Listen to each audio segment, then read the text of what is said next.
మంత్రి బుగ్గన రాజేంద్రనాథ్ రెడ్డి నియోజకవర్గంలో వైసీపీకి షాక్ తగిలింది. బేతంచెర్లలో బుగ్గన బంధువు ప్రభాకర్ రెడ్డి తెలుగుదేశం తీర్థం పుచ్చుకున్నారు.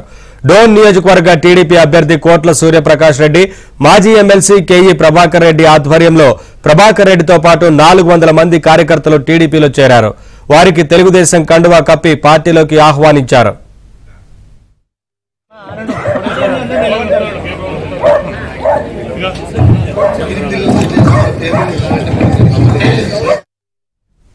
బుగ్గన రాజేంద్రనాథ్ రెడ్డిపై ప్రభాకర్ రెడ్డి కీలక ఆరోపణలు చేశారు. సొంత బంధువైన తనకు మున్సిపల్ చైర్మన్ పదవి ఇస్తానని చెప్పి బుగ్గన రాజేంద్రనాథ్ రెడ్డి మోసం చేశారని మండిపడ్డారు.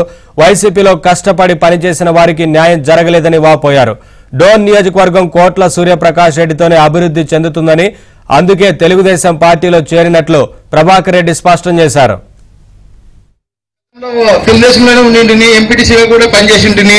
ప్రస్తుతానికి నేను ఏదో బుగ్గన రాజేంద్రనాథ్ రెడ్డి గారు బంధువైనందువల్ల ఏదో మాటలు చెప్పి నన్ను వైఎస్ఆర్సీపీలోకి ఆహ్వానించి ఏదో ఒక పదవి, మున్సిపల్ చైర్మన్ పదవి ఇస్తా అని చెప్పి తిరుపతి వెంకటేశ్వర స్వామి దగ్గర తీసుకుపోయి హామీ ఇచ్చి నన్ను పార్టీలోకి తీసుకొని తర్వాత తదనంతరం జరిగిన ఎలక్షన్లలో నీకేం నేను చెప్పలేదు అని ఒక దేవస్థానం, అంత పెద్ద కలియుగదేవం వెంకటేశ్వర స్వామి దగ్గర చెప్పిన మాటను ఆయన పట్టించుకోకు నన్ను అమరపరిచినందువల్ల నేను ఈ రాజకీయాలే ఇట్లుంటాయా అని ఒకసారి అనుకొని నేను ఇంకా వదిలేసుకుని ఇంట్లో ఉండి, తర్వాత మన పెద్దలు సూర్యప్రకాష్ రెడ్డి గారు వచ్చిన తర్వాత ఇలాంటి వాళ్ళు వస్తే పార్టీలో న్యాయం జరుగుతుందని చెప్పి తిరిగి నన్ను ఆహ్వానించినందుకు నేను రావడం జరిగినది.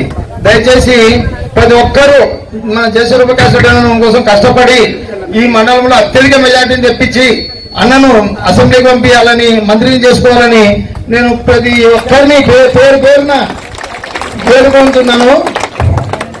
అలాగే ఇక్కడికి ఇచ్చేసిన మన మీడియా మిత్రులకు అందరికీ ధన్యవాదాలు తెలుపుకుంటున్నాను. తర్వాత పెద్దలు